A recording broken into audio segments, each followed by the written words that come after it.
ጤና ይስጥልኝ የተወደዳችሁ የቮይስ ኦፍ ራያ ሚዲያ ቤተሰቦች የጥምቀት በዓልን በተመለከተ ጥር 10 2018 ዓ.ም ከራያ ሀገረ ስብከት ጽሕፈት ቤት የተሰጠ ወቅታዊ መግለጫ ወደ እናንተ እናደርሳለን።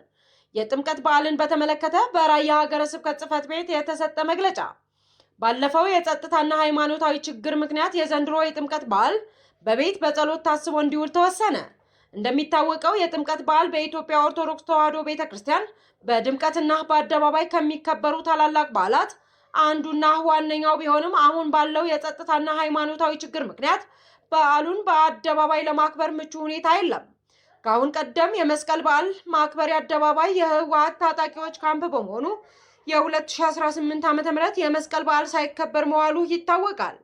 አሁንም በተመሳሳይ የጥምቀት በዓል ማክበሪያ ጥምቀተ ባህር ወታደራዊ ካምፕ በመሆኑ ከቦታው እንዲለቁ ተጠይቀው ፈቃደኛ አልሆኑም። የህወሓት ኃይሎች በሃይማኖት ጣልቃ በመግባት ቅድስት ቤተክርስቲያን በህገወጡ የመንበረ ሰላማ ጳጳሳትና ታጣቂ ካህናት እንድትመራና በተወገዙት ጳጳሳት ለመመራት አቅደው ቢንቀሳቀሱም የቅድስት ቤተክርስቲያን ቀኖና በመጣሱ ምክንያት በራያ ሀገረ ስብከት ማህበረ ምዕመናንና ካህናት ዘንድ ተቀባይነት አላገኙም። በዚህም ምክንያት በተፈጠረው አለመግባባት የህወሓት ታጣቂ ኃይሎች ወደ ቤተክርስቲያን የሚወስዱ መንገዶችና የከተማው የውስጥ መስመሮች ኬላ በመዘርጋት በምዕመናን ላይ ወከባና እንግልት በመፍጠር እንዲሁም ቤት ለቤት በመዞር ካህናትና ምዕመናን በማሰር የሰላምና የፍቅር በዓል የሆነውን የጥምቀት በዓል የስጋት ምንጭ እንዲሆን አድርገውታል። እንዲሁም በተፈጠረው አለመግባባት ቤተክርስቲያኑ በመዘጋቱ ምክንያት የህወሓት ታጣቂዎች ከሌላ ቦታ ካህናትና ወጣቶች በማስመጣት የራያ የባህል ልብስ በማልበስና በማመሳሰል በዓሉ በተወገዙት ጳጳሳት መሪነት እንዲከበርና ፖለቲካዊ አጀንዳቸውን ለማስፈጸም እየተንቀሳቀሱ ይገኛሉ። ስለሆነም ባለው የጸጥታና ሃይማኖታዊ ችግር ምክንያት ከፍተኛ ውጥረት ስለተፈጠረ በማህበረሰባችን ላይ የከፋ ጉዳት እንዳይደርስ በማሰብ የዘንድሮውን የጥምቀት በዓል ምዕመናን አምላካቸውን በጸሎት በመጠየቅ በዓሉን በቤታቸው ሆነው በጸሎትና በምህላ እንዲያከብሩ የራያ ሀገረ ስብከት መልእክቱን ያስተላልፋል። በተጨማሪም በዓሉን ምክንያት በማድረግ ያልተፈለገ ግጭትና እውከት እንዳይፈጠርና ጉዳት እንዳይደርስ ምዕመናን ልጆቻችሁንና አካባቢያችሁን በንቃት ትጠብቁ ዘንድ ሀገረ ስብከታችን በአጽንኦት ያሳስባል። በራያ አላማጣ በየዓመቱ በድምቀት የሚከበረው የጥምቀት በዓል በጸጥታ ምክንያት የከተራ በዓል አለመከበሩና አብያተ ክርስቲያናት በከተራው በዓል ጭር ብለው መዋላቸው ተገለጸ። በራያ አላማጣ በየዓመቱ በድምቀት የሚከበረው የጥምቀት በዓል በወቅታዊ የጸጥታ ችግር ምክንያት አለመከበሩና የአላማጣ አብያተ ክርስቲያን በከተራው በዓል ጭር ብሎ መዋል አሳዛኝ ድርጊት ተስተውሏል። በተለያዩ የራያ አካባቢዎች በሃይማኖታዊ ስነ ስርዓትና በህዝቡ ባህላዊ አለባበስ አምሮና ጊጦ በባህላዊ ጭፈራ አሸብርቆ በየዓመቱ በድምቀት የሚከበረው የጥምቀት በዓል ዛሬ እንደወትሮው አይደለም። አብያተ ክርስቲያናቱ ጭር ብለው ታቦታት ከመንበራቸው እንዳይወጡ ተከልክለው ህዝበ ክርስቲያኑ በሐዘን ተውጦ በምህላና ፈጣሪያቸውን እየተመጸኑ እንደሚገኙ ከስፍራው የደረሰን መረጃ የሚወጡ ቪዲዮዎች ያሳያሉ።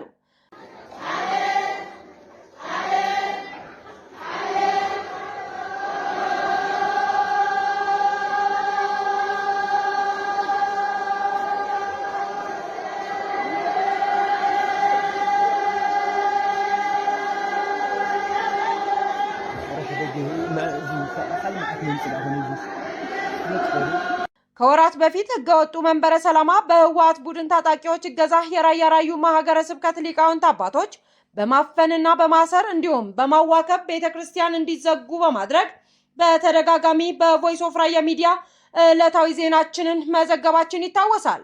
በመሆኑም ዓመት እስከ ዓመት በድምቀት የሚከበረው የጥምቀት በዓል በታጣቂዎች እገዛ የከተራ በዓል ታቦታት ከመንበራቸው እንዳይወጡ በማድረግ ምዕመኑንና ህዝቡ በማዋከብ በማንገላታት የጥምቀት በዓል ዋዜማ ከወዲሁ ጭር ብሎ መዋሉ በርካታ የራያ ማህበረሰብና የኦርቶዶክስ እምነት ተከታዮች እያስቆጣ ይገኛል። የራያ ህዝብ እንደ ማንኛውም የኢትዮጵያ ህዝብ እንደ ጥምቀት ያሉ ታላላቅ ሃይማኖታዊና ባህላዊ በዓላት በነፃነት እንዳያከብር መከልከሉ የሰብአዊ መብት ጥሰት ከመሆኑም በላይ በማህበረሰቡ ላይ ከፍተኛ ስነ ልቦናዊ ጫና የሚፈጥር እንደሆነ በርካቶች አስተያየታቸውን እየሰጡ ይገኛሉ።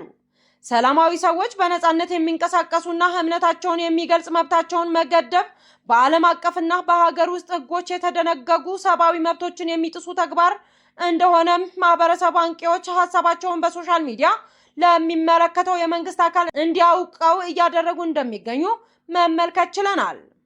ከቀናት በፊት በራያ ሀገረ ስብከት ካህናት ምዕመናን ላይ እየደረሰ ያለውን ግፍና በደል በተመለከተ የራያ ሀገረ ስብከት ጽሕፈት ቤት ባወጣው መግለጫ የራያ ሀገረ ስብከት የአካባቢው ማህበረ ካህናትና ማህበረ ምዕመናን ባቀረቡት ተደጋጋሚ ጥያቄ መሰረት በመጀመሪያ የ6 ወረዳ ቤተ ክህነት ማስተባበሪያ ጽሕፈት ቤት በኋላ ደግሞ ማህበረ ካህናትና ህዝበ ክርስቲያኑ በተደጋጋሚ ያቀረቡት ጥያቄ መነሻ በማድረግ ጉዳዩ በቅዱስ ሲኖዶስ ምልዓተ ጉባኤ ታይቶ በቤተ ክርስቲያኒቱ ሕግና ደንብ መሰረት የቅዱስ ሲኖዶስ ምልዓተ ጉባኤ ባስተላለፈው ውሳኔ የራያ ሀገረ ስብከት በሚል ስያሜ ተደራጅቶ ራሱን ችሎ እንዲቋቋምና ስራውን እንዲያከናውን መደረጉ ይታወቃል ሲል የገለጸ ሲሆን ይህን መሰረት በማድረግ የተቋቋመው ሀገረ ስብከት ከተመሰረተ ጊዜ ጀምሮ በቤተ ክርስቲያኒቱ ሕግና ደንብ መሰረት ተልእኮውን እየፈጸመ የሚገኝ መሆኑ የሚታወቅ ነው ያለ ሲሆን ይሁን እንጂ ከኢትዮጵያ ኦርቶዶክስ ተዋሕዶ ቤተክርስቲያን ቀኖና ውጪ በህገወጥ መንገድ የተመሰረተው ራሱን መንበረ ሰላማ በማለት የሚጠራው አካል